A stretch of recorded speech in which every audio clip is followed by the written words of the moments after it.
Hello, I would like to welcome you to the Foreign Office and to the press conference with Foreign Minister Wadephul and his Israeli counterpart, seinem Gideon israelischen Saar. Amtskollegen. Meine sehr verehrten Damen und Herren, herzlich willkommen.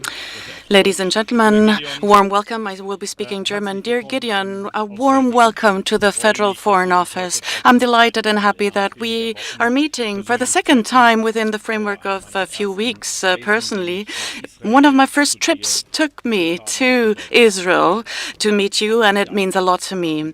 80 years after the end of the Second World War, we're meeting today in the city where the plans were made to commit the crimes against humanity of the Holocaust and the Shoah. Today, Israel and Germany share a unique friendship, a friendship we could not have hoped for, a friendship which we will never take for granted.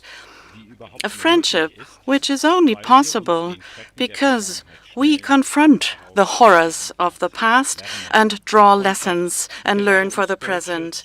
A friendship that commits us Germans and obliges us to shoulder responsibility. I believe our joint visit to the Holocaust Memorial Site was a clear symbol for that. Dear Gideon, I would have hoped your visit to Berlin could have taken place in easier, in calmer times. This is not the case. I know that your country is deeply wounded by the horrific terrorist attack committed by Hamas on October 7th, the most horrific and the most terrible attack on Jews since the Holocaust. And not just that, Israel continues to be threatened. We talked about Iran, which attacked Israel last year with an unprecedented wave of drones and missiles. No one can doubt that the Iranian nuclear program poses a vital threat to Israel. We share the conviction that Iran must never acquire a nuclear weapon. Together with France, Great Britain and the United States, we are also the U.S. We're working intensively to achieve a diplomatic solution. We talked at great lengths about that, and Israel can rely on Germany. But the threats don't stop with that. Your country, your citizens are being attacked almost daily during this week by Houthi missiles from Yemen, which could be intercepted, thankfully. You're taking precautionary measures, and you need to do that every day by defending yourselves every day. And also missiles were fired from Syrian territory. Each and every of this attack is to be condemned. It is not tolerable. And this is why I want to be clear. Israel, of course, has the right to defend itself as every other country around the world would do as well. And it is clear we support you in this, and we will continue to lend support in the future. This is a time of extreme concern. I'm worried about the hostages who continue to be held in the tunnels of Hamas under inhumane circumstances, and amongst these hostages are also German nationals for whom we bear responsibility. We agree Hamas must release these hostages, and Hamas needs to lay down arms immediately and without any conditions. There are U.S. proposals which could build a bridge towards solving this conflict, and we talked about this just like I did last week during my meeting with Secretary Rubio. I'm also worried about the people in Gaza who don't know how to get food and medicine, people who walk long distances on foot in order to reach distribution sites and come back empty-handed, or in the worst case, they don't return at all because they were killed, and that as well happens far too often. These images from Gaza are shocking, and they show the amount of humanitarian aid reaching Gaza is far too little, and this is why I reiterated my urgent appeal to admit humanitarian assistance to Gaza along the principles of humanity, impartiality, neutrality, and independence, and without restrictions. This is why it is good that the new system that Israel has proposed together with the United States, and which I got to know during my visit, that it is being expanded and it is combined with an established and functioning system, the system of the United Nations and international aid organizations. All of this needs to be used quickly and extensively. It's not only an imperative of humanity, it's also applicable international law. Sufficient humanitarian assistance needs to reach the people, and the ICJ ordered this already last year. I'm also worried about the extremely tense situation in the West Bank, worried about the decision by the Israeli government to approve 22 settlements. We cannot ignore that as friends and turn a blind eye on that. And I need to clearly say we reject that, because this settlement policies is contrary to international law, and it literally creates literal obstacles to a two-state solution. And this is the solution that we stand for as federal government. The fact that some voices in Israeli politics and also in cabinet demand furthermore the annexation of the West Bank is not a majority opinion, but it bears tremendous risks for Israel's reputation. It damages trusts among allies and neighbors and among the closest friends. Germany has a obligation to take a stand for Israel's security and existence. And Germany is also committed and obliged to international law. And these are two sides of the same coin. For me, both are the lessons from our past.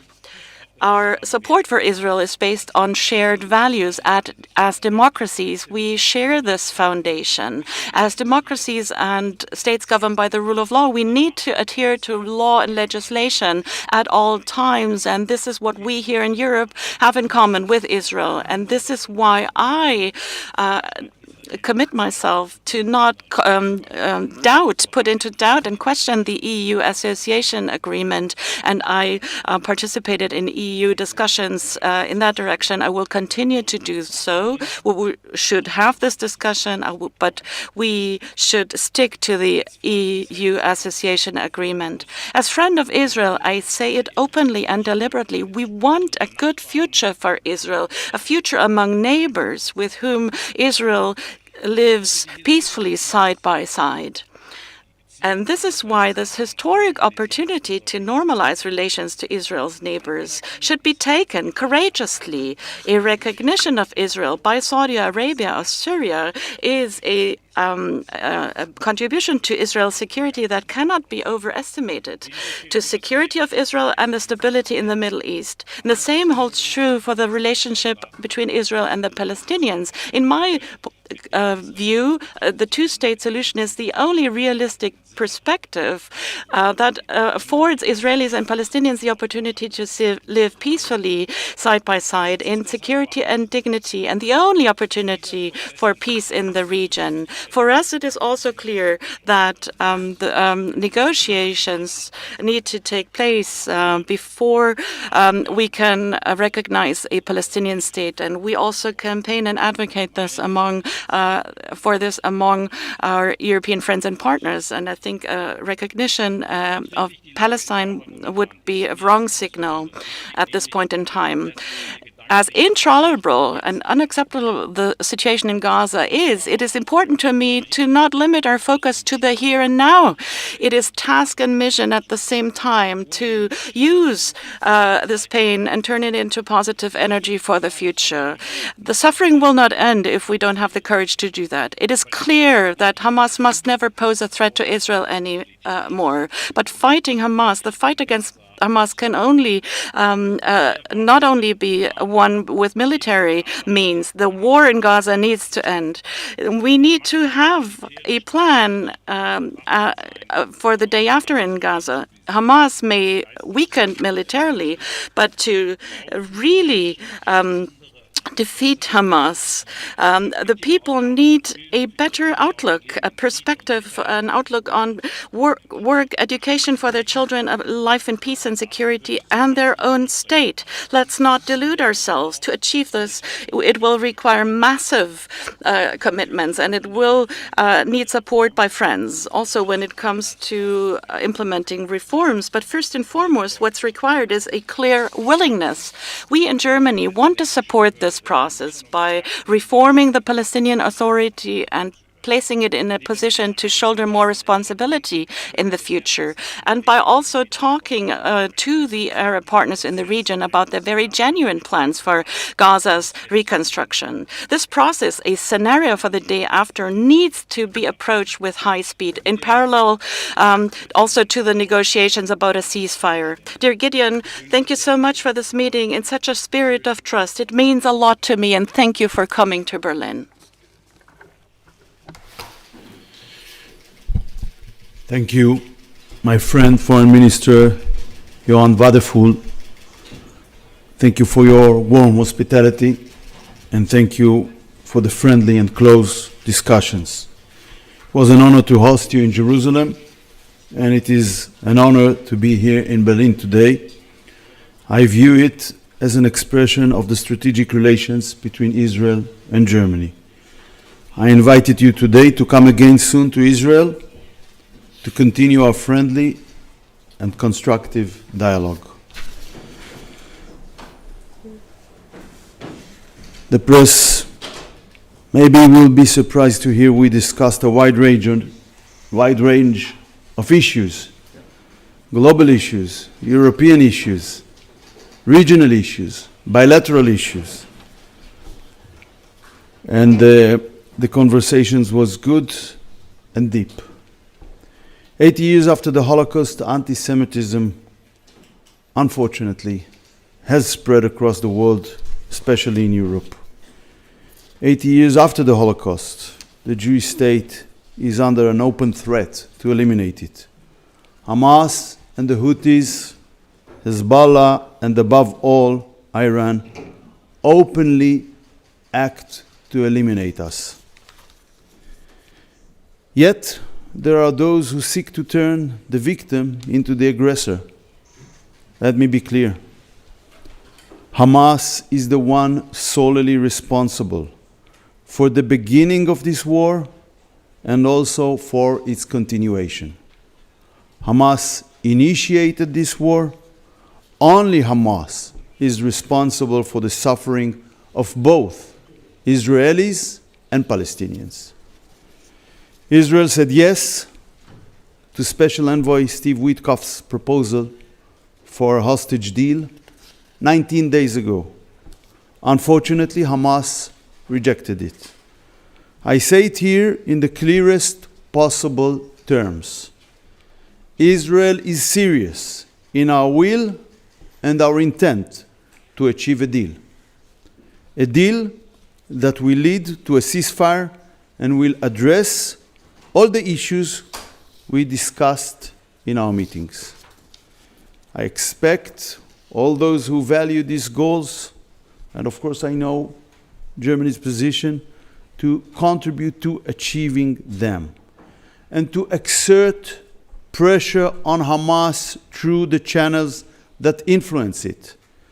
But pressure on Israel, attacks, statements, decisions against Israel, threatening Israel with sanctions, as some of other European countries are doing, not only will not help this effort, it will cause Hamas to harden its stance. Last night, in a special operation, Israeli forces brought home the bodies of two of our hostages being held in Gaza, Gadi Haggai and Judy Weinstein, a husband and a wife. Israel is committed to bringing all of our hostages back home, alive and dead. During my friend, Foreign Minister Wadephul's recent visit to Israel, he expressed Germany's concern on the humanitarian topic. I presented him the plan that we were then working on. In the few weeks that have passed, a progress had been made. Today there are two humanitarian efforts. We are maintaining both humanitarian channels in order to address the situation.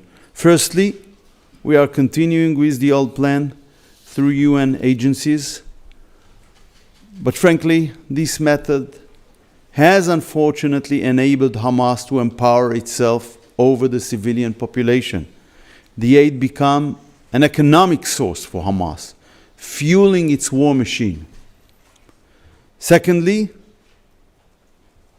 it's the second week in which Israel, facilitating the American initiative, an international fund, is allocating aid directly to the people of Gaza, not through Hamas. And within 1 week, 7 million meals had already been distributed to the people in Gaza. The new system does not allow Hamas to take advantage of the aid. We believe that expanding it will help shorten the war. It will hurt Hamas' economy. It will hurt its stronghold over the people of Gaza. We already see, through public protests in Gaza, we see the people began to express their desire to see the end of Hamas' cruel rule over Gaza. We have not seen such an images in the past. We ask our German friends to give an opportunity for this effort to succeed, and this is my understanding of the situation, because this effort has the potential to release the Palestinian population from the chokehold of Hamas and to enable the end of this war. On Saturday, the IAEA issued a grave report on Iran's nuclear program. It presents a stark picture. Despite countless warnings by the international community, Iran is totally determined to complete its nuclear weapons program. It reinforces what Israel has said for years. The purpose of Iran's nuclear program is not peaceful. This is clear from the alarming scope of Iran's uranium enrichment activity. This scope exists only in countries actively pursuing nuclear weapons. It has no civilian justification. It indicates clearly Iran remains in non-compliance of its fundamental commitments and obligations under the Non-Proliferation Treaty.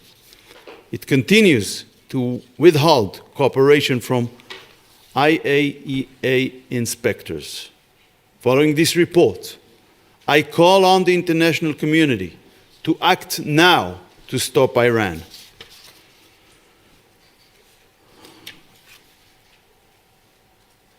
We mark 60 years of special relations between Israel and Germany. We will maintain and strengthen this friendship.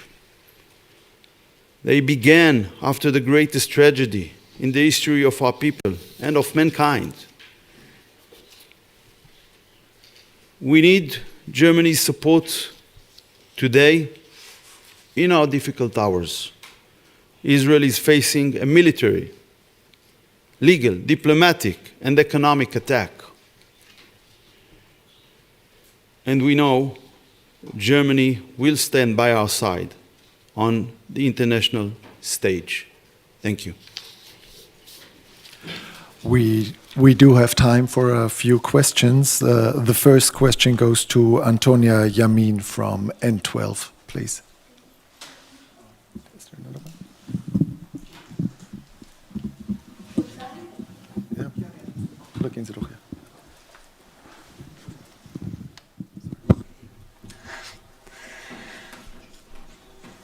Herr Minister Wadephul.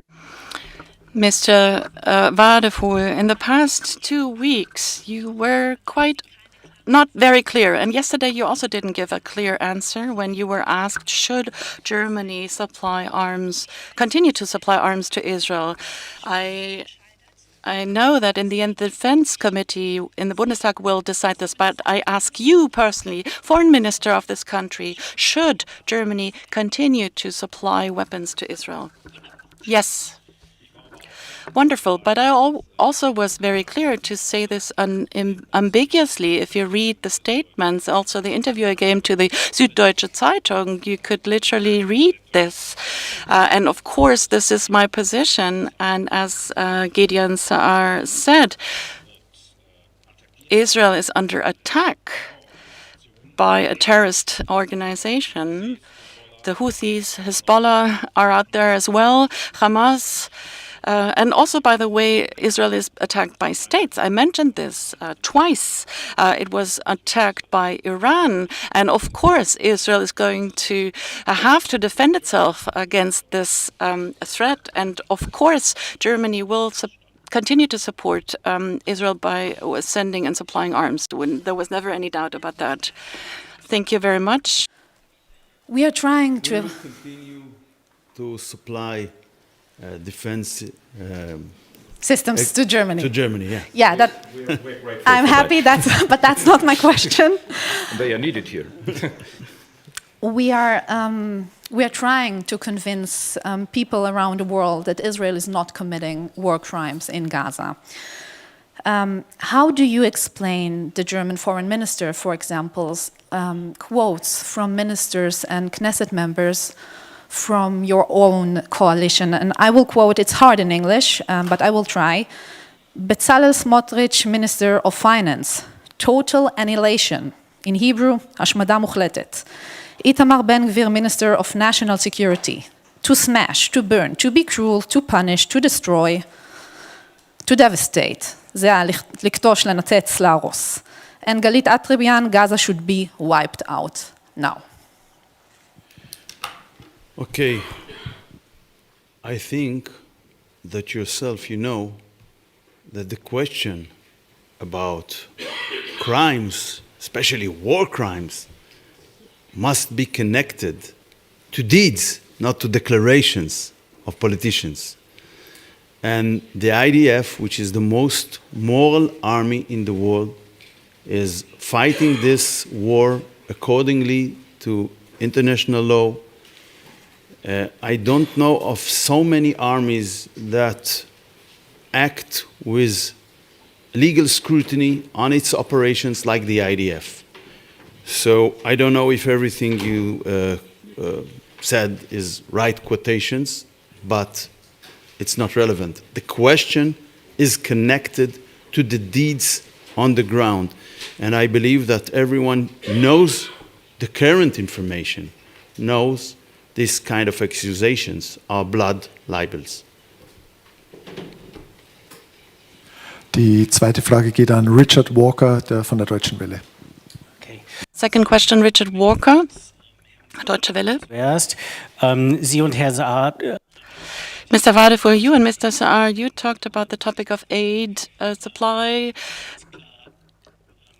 I would like to ask a very clear question. Do you believe that the current mechanism suffices, or do you insist on the United Nations to get back on board?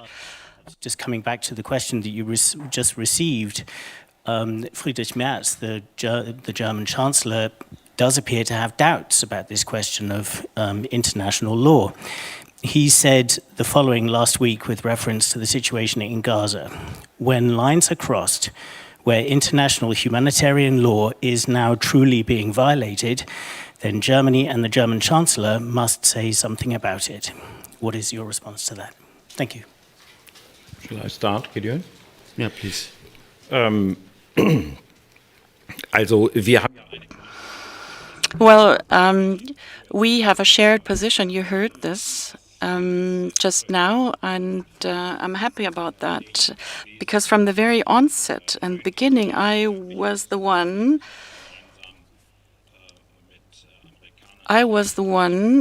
who was open to this new distribution mechanism established by Israel together with the United Nations and United States, and there's logics behind that. So because Hamas cannot abuse it for its own purposes, but Gideon Saar and I also agree that a second path, the classical path via international aid organizations, needs to be used and should be used. And he said this just now, and we agree on this. There are problems. It's not clear what's the reason behind that, why there's not sufficient aid. I was very clear. We urgently need more humanitarian assistance in Gaza, and work is done on the two alternatives. We just heard news from Israel that two new points were identified where within the Gaza Strip a distribution can take place. Within Gaza, we talked about this today, and it is good and it is right. From my point of view, we need to urgently make progress. Both paths, both systems should be used, indeed, because the suffering of the people should be alleviately, quickly, and urgently. This is my position. And I believe we're headed in the right direction. As I previously stated, Israel is strictly acting according to international law. I know people thought maybe Israel and Germany are getting far from each other. Maybe some hoped it will happen, but I don't think it's true. I know the Chancellor himself spoke a few days ago with Prime Minister Netanyahu. Very good, friendly, constructive conversation. Sometimes Germany raises certain concerns. We hear these concerns, and I think we are giving also a good reply. And we will continue to do it, and we will continue to meet our obligations in respect of course, international law. And international law, among other things, said, for example, a country, when it's fighting in a war, it's not an obligation to feed the war machine or the economy of the enemy. It's also a principle in international law.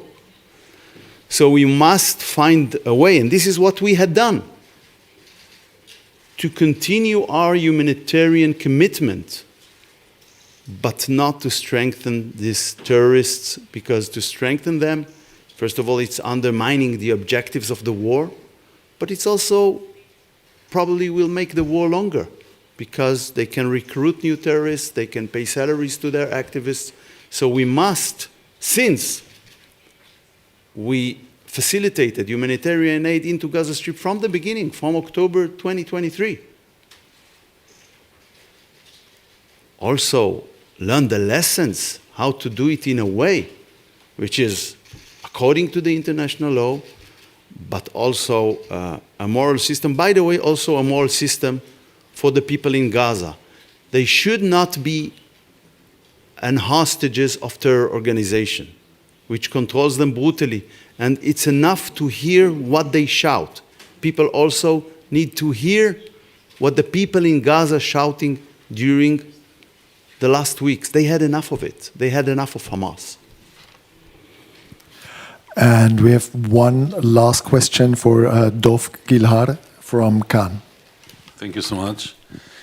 Herr Wadephul, I'll try to smuggle in two questions, please. First, you spoke about the association agreement. Will you veto any attempt to change the association agreement, to cancel them in the EU? We heard now President Macron considering sanctions on Israel. Will you discuss your French partner on the matter? And I'm a bit confused about the question, is Prime Minister Netanyahu a welcome guest in Berlin or not? Because you said something I mean, Mr. Merz said something in the beginning or before the elections, and then the president said something else. Is Prime Minister Netanyahu welcome guest in Berlin? For Mr. Sar, Khan public broadcaster revealed last night that the Israeli government is budgeting 700 million shekels for humanitarian aid to Gaza, and that really sounds different than all kind of declarations before. Can you confirm that and explain why does the Israeli taxpayer have to sponsor the humanitarian aid to Gaza? Another story we broke today was that the cabinet has approved or Israel is arming Palestinian militias in Gaza, and what is the idea behind that? You allow me to answer in German? Yeah. Thank you. Well, I made my position clear on the association agreement. I deem it to be an achievement in the relations between Israel and the European Union. It's an achievement that we have such an agreement. It offers an opportunity to talk about controversial, critical questions, and this is exactly the why we have it. We can use it to engage in discussions. And of course, I am in regular touch with my counterparts, and I will talk to my French counterpart. Germany and France share a close friendship in Europe. In previous days, we talked about an access. I don't know whether that suffices because the access to Warsaw is just as strong. But of course, we talk about these questions. And I believe in the end, we will come to a joint position regarding all these matters. Maybe some partners will voice criticism, more criticism, but we will have a Franco-German position on all matters. And this question is very important for Europe. I will always make an effort, but the German position on that is clear. So the next visit on the agenda is my visit to Jerusalem. Gideon Sar invited me to come to Jerusalem soon, and the Federal Chancellor also is intent on traveling to Israel this year. I think it is appropriate that he will be next to travel to Israel in his capacity as Chancellor. With regard to the question Dov brought, I cannot confirm that. I believe the question can be answered by the relevant ministers, but I can say Israel is investing large amounts of money during that war. And the most important thing is how to meet the objectives of the war, how to achieve the objectives of the war in the shortest way, in the fastest as we can. And a mechanism, a humanitarian mechanism that fuel Hamas machines, war machine, will make it longer, will make an eternal war.